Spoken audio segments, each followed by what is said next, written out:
Self-care is a thing of the 21st century. With the emphasis of work-life balance and mental wellness, we as a society have taken self-care off the back burner and moved it to the forefront of our lives. Now, I am no stranger to self-care, but I do think there's more to self-care than the cute aesthetic products that are sold to you on TikTok. So today I'm going to give you my 20 self-care tips that are going to have you glowing up physically, mentally, spiritually, and personally. If you're new here, hi, welcome, I'm Lexy. I post videos about navigating my 20s and give some tips on how to become the best version of yourself physically and mentally. The struggle is very real, so if you're struggling or just want to be a part of a judgment-free community, subscribe and join the rest of us lovelies.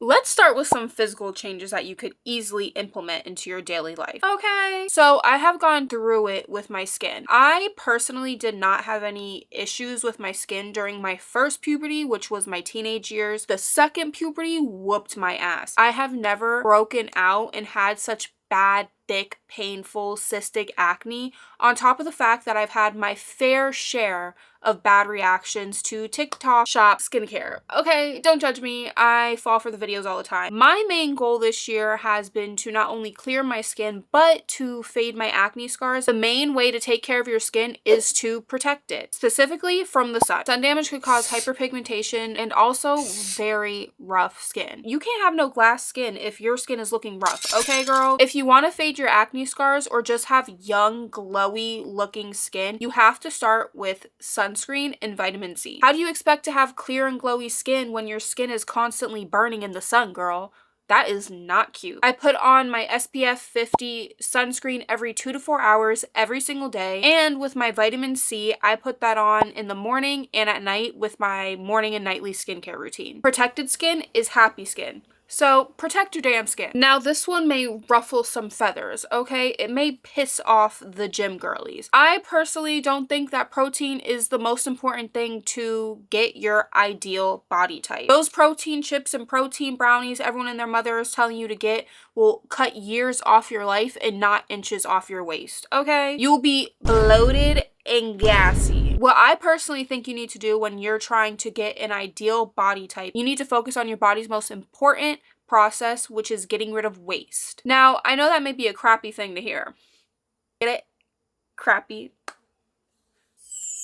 Anyways, you need to eat more fiber, so you need to increase your fruit and veggie intake. Every meal you eat should be mostly veggies or mostly fruit if you're having a sweeter meal. If you're trying to gain muscle, of course you have to increase your protein intake, but with increasing your protein intake, you also have to increase your fiber. I personally use a 1-to-2 ratio or a 2-to-1 ratio. 1-to-2, 2-to-1. If I have 1 part protein, I have 2 parts fiber. Or 1 cup of protein is 2 cups of fiber. I promise you, when you increase your fiber intake, you will notice a huge difference in your body, but also in your bathroom. I lost a significant amount of weight this year. I have multiple videos on it, on all the things that I've done. If you want to watch those videos, you can. If you don't, why not? Weight loss is not something new to me. I've gone through multiple weight loss journeys, but every time I lose weight, you're constantly asked the same question. What did you do? Truthfully, I don't think the answer is very complicated. I think it's very simple. I do what I like and I do it as often as I can. I have started and stopped my weight loss and fitness journey so many times. And the common denominator between all those failed attempts was the fact that I was forcing myself to do workouts that I genuinely didn't like, which caused me to not want to go to the gym or go to the gym constantly for a short period of time and then completely burn out and then don't go for a long period of time. You can't force yourself into weight loss. If you genuinely want to make a change in your life, you have to make a change that you know will be sustainable for you, your mental health, and your physical health. I personally hate weight training. I knew that I had to weight train to get a good body. The issue is that with weight training, I could barely motivate myself to go to the gym 3 times a week. So now what I do is I do yoga and Pilates, and yoga and Pilates are the 2 workouts that get me to the gym every single day.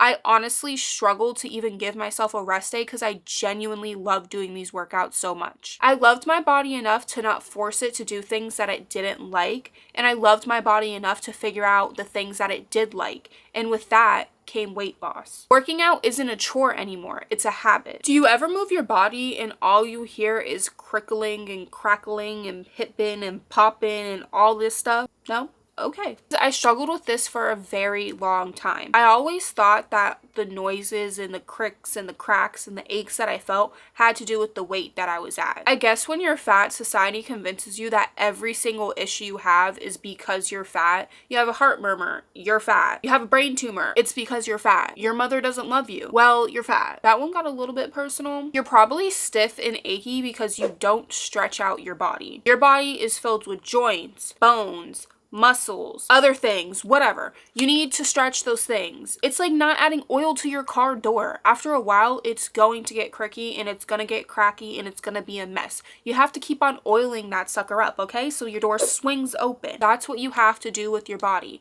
You have to constantly oil up and lubricate your joints and your bones. Mobility is a very big indicator of physical health. If you don't move your body, you will lose the ability to move it comfortably, and once you do that, you significantly lower your quality of life. Stretching doesn't have to be you throwing your legs over your head, unless you want to do that. Me's a freaky gal. Okay, girl, get it. It can be a simple sequence of stretches that you do within 10 to 15 minutes every single day. Self-care does not have to be hard to be beneficial. When you look in the mirror, sometimes you feel like you look dusty, crusty, maybe even a little musty, okay? That's probably because you are. Let's get real here. You want to know why you're crusty and dusty? Because you are dry. Your skin is dry, it's flaking off, everything is falling on everybody. Now we all look crazy like the girl in the white chick scene who went, phew.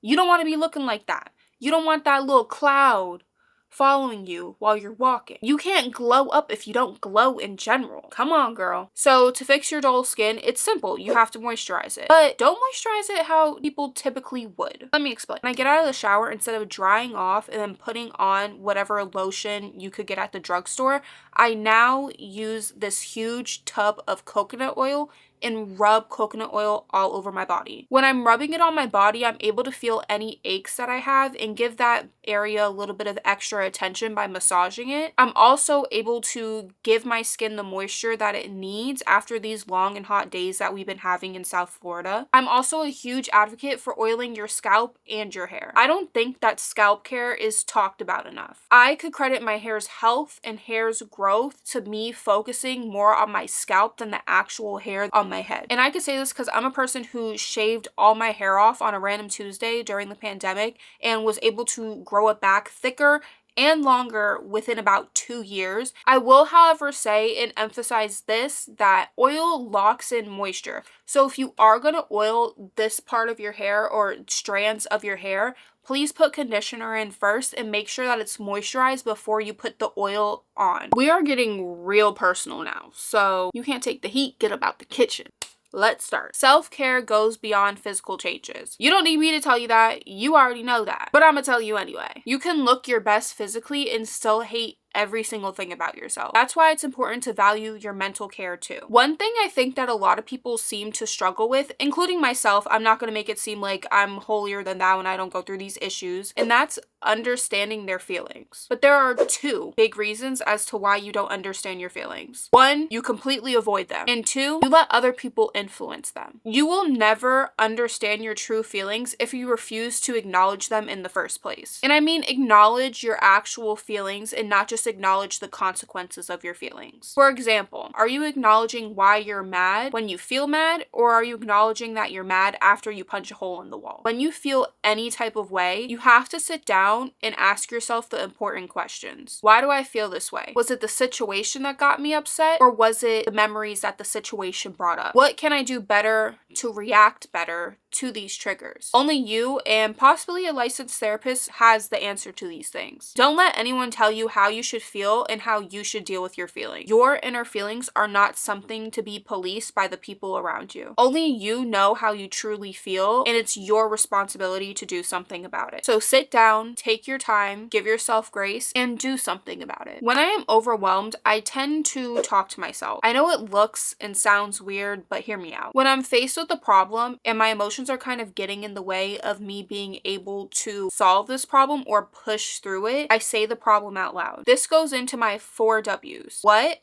why, who, and how. What is your problem? Why are you having this problem? Who else is involved in this problem? And how can you fix this problem? The problem doesn't have to be technical. It can relate to your everyday life. If I'm having a bad body image day, I do this. What is your problem? I hate my body. Why are you having this problem? Because I've always struggled with my weight. Who is involved in this problem? Just me. How can you solve this problem? Work out, eat healthy, and be patient with myself, because it takes time to lose weight. Now, if I'm doing all the things that were in the answer to the last question, then I know I'll be fine. And how I feel is only how I feel now, and it's not the actual reality of the situation. How I feel has nothing to do with my ability to actually solve the problem. At this very moment, I'm in control, and my brain is convincing me that I'm not, which is why it's important for me to take these thoughts outside of my brain and actually talk myself through them. I also emphasize talking to myself with kindness. Saying kind things about yourself makes a world of a difference. After a while of saying kind things about yourself out loud, you truly start to believe them. Sometimes I look at it as like manifestation in a way. If I say it enough, it will actually be my reality. But I also know at the end of the day,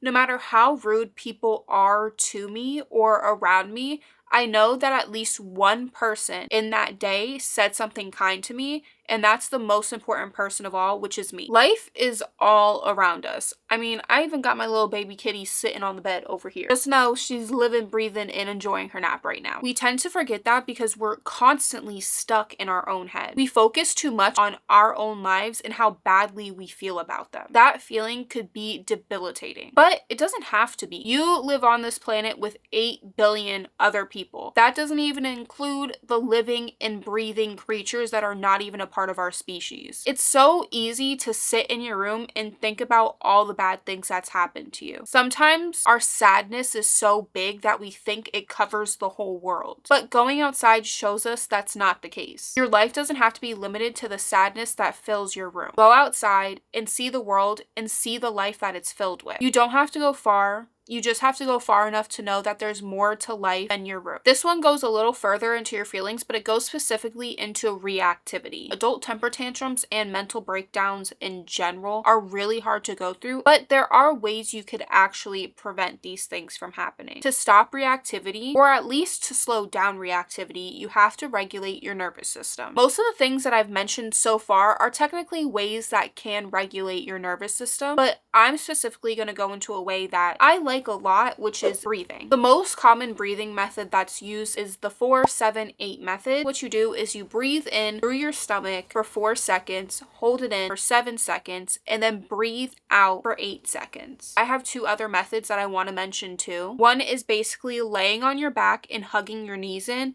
You're going to breathe through your stomach as much as you can until it's filled with air.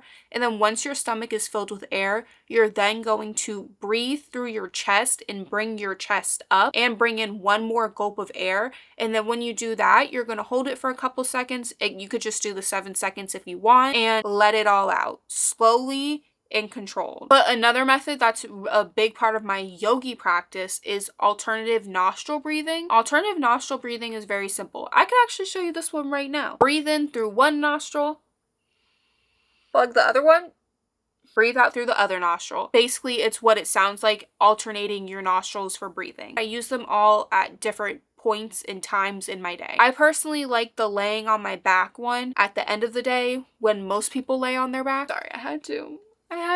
The alternate nostril breathing, I do that in the morning with my morning movement to prepare me for my day. And the 4-7-8 method, that's the method that I use when I'm going through any challenges or I become very overwhelmed throughout the day. All of these techniques have the ability to activate your parasympathetic nervous system, which is basically the system that's in charge of relaxation. Relaxation is the response that counteracts fight or flight, which is what puts you in that stressful mode. So what I like to say is stop being reactive and start breathing. It's no secret that phones are a huge part of our society today. You can literally do and see everything on this little thing. It's honestly one of the greatest creations of mankind. But with every great creation comes the counter effect, which means this little phone is a double-edged sword. Being able to do and see anything at any given moment is not always a good thing. We overwhelm our minds with a million different things at once, and it causes our brains to be overstimulated. Overstimulating your brain could cause mental fatigue, emotional instability, and even decreased cognitive performance. Basically, you turn your brain to mush and you start to act like a 2-year-old fucking toddler. Our parents were wrong about a lot of things, like college guaranteeing you a good job and home ownership being easy and accessible to everyone, but they were right about one thing. The problem is these damn phones. It's really important that we allow our brains to.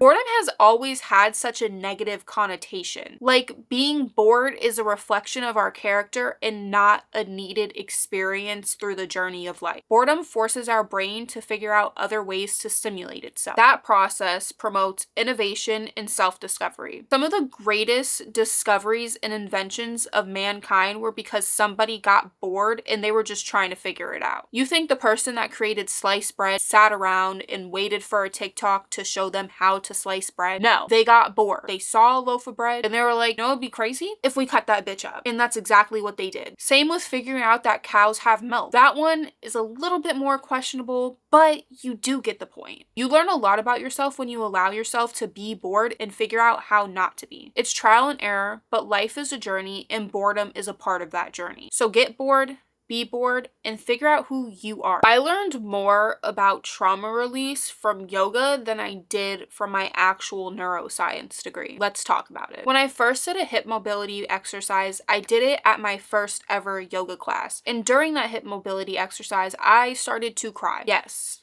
I cried. As I started to continue going to yoga, I realized that a lot of the new yogis who went to those classes would do the same thing. It was a normal occurrence. Why is that? I already knew that your body has the ability to store stress, but I never knew where a majority of that stress went. Your body stores stress in areas of tension, and for most people, that's in their hips. Tension can contribute to the fight or flight response, which is basically just a stress response. And again, in order to counteract that fight or flight response, you would have to activate your parasympathetic nervous system. This stretching focuses just on your hips and the tension within your hips. And it really doesn't have to be complicated. Hip stretches usually take me about 10 minutes. You may cry at first, and a whole bunch of memories are going to pop up in your head when you're in these poses. So don't worry, sit with them, face them, and do something about them. The sooner you face these feelings, the sooner you find inner peace, and inner peace equals glowing from the inside out. You have a victim complex. I used to always have these moments where I'd be like, why me? Why is this happening to me? What did I do to deserve this? Me, I. Bitch, not everything is about you. Nothing is about me. Life does not revolve around me. Life is all around me, and life comes from within me. But life doesn't happen to me. Life just is. It reminds me of something that my evolution professor said about nature, and how he said nature is not moral or immoral. Nature just is. I'm pretty sure he got it from someone else, but you get the point. We constantly feel the need to overanalyze the bad things that happen to us because it's easier than accepting the fact that life isn't personal. It's not like life is playing chess and it moves this piece and it's like, you know what? Actually, let me mess with this person again. Life isn't doing that. Sometimes we are a victim of a situation, but we are not a victim of our circumstances. I think sometimes we dwell on the bad things that happen to us, and it makes it very hard for us to move forward. There is a huge difference between acknowledging the bad things that happen to you and letting those bad things become you. Be aware of your trauma and reflect on it, but don't be the cause of your own trauma or the cause of someone else's. Girl, this one is beyond hard for me. Like, I'm saying this with my chest, but I'm gonna tell you to do it, and hopefully me telling you to do it will cause me to want to do it for myself. I struggle with setting boundaries with the people around. I'm told all the time that I hold grudges, but it's not that I hold grudges. I set boundaries, and then after a while, I remove them because I could see how the boundaries are making other people uncomfortable. The inconsistency of my boundaries is seen as a joke to the people around me, and honestly, I don't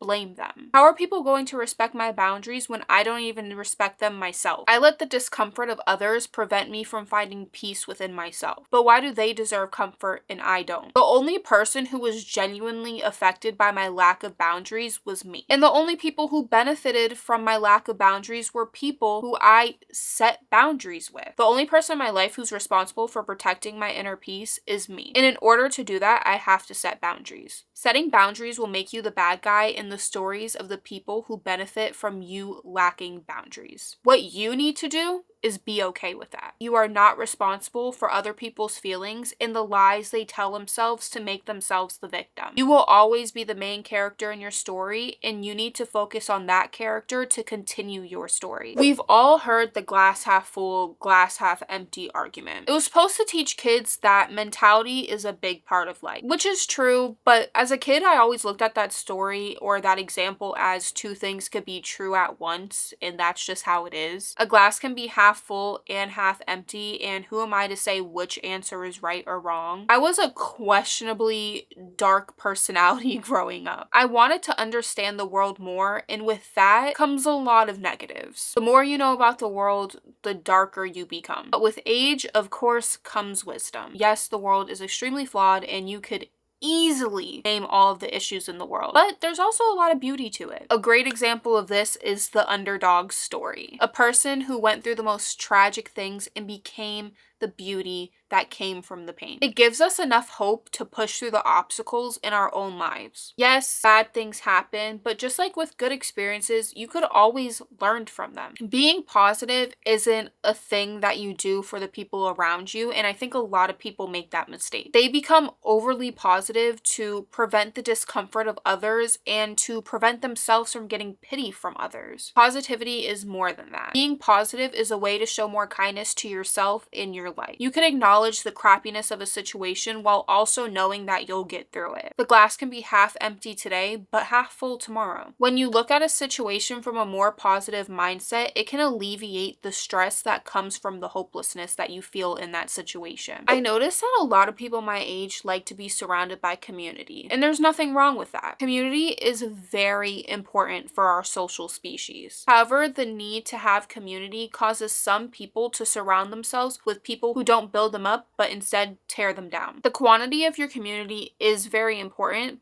but I would argue that quality is way more important. You can easily be in a room full of people and feel more alone than you would actually feel by yourself. I don't think you'll be able to find a good community of people until you figure out who you are. Because if you don't have your own identity, you'll just mold into a version of the people around you that is fine, but individuality is very important. Being alone allows you to sit with yourself in who you are. You will form your own style, your own personality, and your own opinions. A strong foundation builds a strong house, and strong houses builds a strong community. Stop depending on other people to live your life and do the things that you want to do. With life experiences comes the community that you're looking for, but you won't find it if you're depending on other people to look for it with you. I'm a firm believer in a clean space is a clean mind, but sometimes keeping your space clean is very difficult, especially if you struggle with your mental health. I found that when I would go through low points and I wouldn't clean, by the time I had the energy to clean, there was just such an excessive amount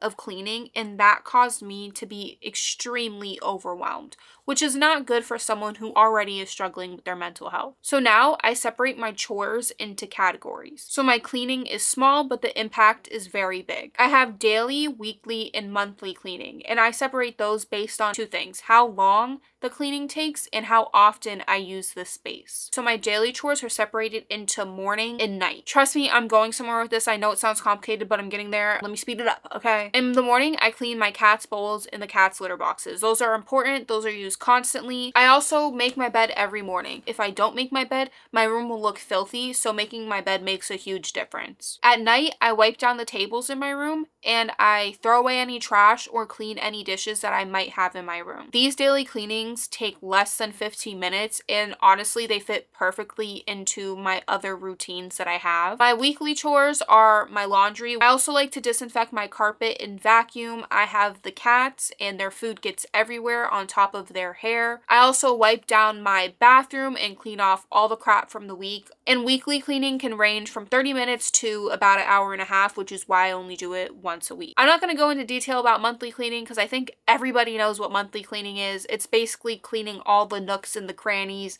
and deep cleaning everything. Personally, for me, I use harsher chemicals during my monthly cleans. Just doing that is a reason why I kind of skip it some months. Having to fight the cats to stay in one area is close to impossible, so don't feel bad if you're not able to do monthly cleanings. Not a big deal. You could skip them. I think as long as your home is livable and doesn't have bugs and critters, you are doing a good enough job. I notice when I'm the most overwhelmed is when I feel like I lack control in my life. How am I supposed to pour myself into other aspects of my life when I don't even have control over myself in my life? So what do? How do I gain the control that I need in my life? First, focus on what you have control of. You're wasting way too much time and energy focusing on things that it doesn't matter what you do, the outcome is going to be the outcome, and that's just how it's going to be. Once you do that, it's time to create a routine. A routine kind of seems daunting because it seems like a series of tasks that are just extremely time consuming and boring, but that's not necessarily what a routine is. A routine is as simple as a series of things that you do at the same time every single day. It's really that simple. It's up to you how long it takes, and it's up to you how complicated those tasks are. A routine can be as simple as going for a walk for 10 minutes every single morning before having your cup of coffee. That's a routine. It's genuinely that simple. The point is a routine is very important to feel like you have control over your life. Control equals less stress. You're overwhelmed because you lack control, and you lack control because you lack the ability to create routine in your life. Some days, all we have are little routines that we make for ourselves. The issue is that it's up to us to make them. This one may go over a lot of people's heads because a lot of people think they may be doing it, but they're actually not doing it properly. I'm talking about myself. Most of these videos, I'm just talking about myself. I'm going to be honest with you. Take a goddamn break. A real break, too. Real break is not sitting on your bed thinking about, oh my god, I'm being so unproductive. I'm being lazy. I should do things. Oh my god, my life sucks. Oh my god, all these issues that I have. Next thing you know, it's been 3 hours. You've been laying in your bed and all you've been doing the whole time is thinking about everything that you have little to no control over. That is not taking a break. You spent all those hours contemplating life. Where was the break in that? Non-existent. I'm starting to get really personal. This is supposed to be a cute self-care video. My self-care is a little different. Welcome to my channel. Thank you very much. I personally think that anything that numbs your brain and has the ability to shut off your thoughts is a way to take a break. And no, I do not mean in a true euphoria type of way. That's not how you do it. I mean in like a boring euphoric way, if that makes sense. I personally like building Lego sets because I'm a nerd and I just like doing them. I also like reading. These hobbies shut off my brain in better ways than the ways that I tried in my teenage years. Maybe in somewhat of a true euphoria way. We're all human. We've all made mistakes. I've learned from my mistakes. Look at me, here, talking with you, telling you healthy ways to cope. Maybe it wasn't just my teenage years. Maybe it was a little bit of my 20s too. Anyway, let's move past that. Thank you. But when I'm building my Lego sets, it's not as simple as like a grown adult playing with toys, even though I know it could look like that. Building Lego sets teaches me how to be present. When I'm building a set, all I'm focusing on is how I could get this part done and how I could build this part. I'm not focusing on what I did before, not focusing on what I did after. I'm focusing on what I'm currently doing and I'm living in the present. Reading does the same thing in a different way. I read mostly fiction. Basically, I'm able to escape into worlds that I'm not necessarily a part of. I focus on these characters in their lives and what they do in them. So reading is more than a thing that I do, and it's more of a different life that I live. This is my favorite and the cutest part. Customize your space. I love customizing my space. You could see how customized my space is now just from like this little corner. I am far from a minimalist. It's not even funny. I tried hard to be the adult that likes everything beige and white and organized and put into a little box. Cannot do it. It makes me extremely miserable. I need my space to be filled with the things that I love. It's important to me. Customizing your space is a way to extend your personality into the physical things around you. It's as simple as filling your space with the things that you love and the things that make you happy, and seeing them will make you happy in your everyday life. You don't have to do life the way people think you should. You work hard, you earn your own money, and you deserve the right to spend it on decor that you actually enjoy. You have free will, so decorate your space however the fuck you want, okay? Bitch, you deserve it. Who you are now is not who you're gonna be forever. And that brings you peace because you hate yourself right now. But what about when you become your dream self? The person who gets everything they want. The body, the house, the bank account. Then what? You know that version of you won't be forever, right? Just like the version of you now, your dream self will not be forever either. So what now? You will never love yourself or find peace within yourself if you're constantly chasing different versions of yourself for internal validation. Peace only lives within the present. You have to love this version of yourself now while also working towards a version of you in the future. Loving yourself does not mean you don't have the ability to change. You love yourself enough to welcome change if it comes, while also being content with yourself and who you are now at this point in your life. Each phase of your life needs a different version of you to push through to the next phase of your life. So love this version of yourself today, because this version of yourself is what's going to get you through this phase of life and bring you to the next one. I hope you guys enjoyed this video. Trust me, I know it was a lot. I know I'm a lot to deal with, but I hope that it made a difference, and I hope that it was enough for you to make a change in your life. And if it wasn't, just know that even if you didn't make the change today, you could always come back tomorrow and watch this video and make the changes that are needed to become your version of you and to love the version of you now. I just want to let you guys know that I love you. Be safe, be healthy, be loved, be you. Bye, my lovelies.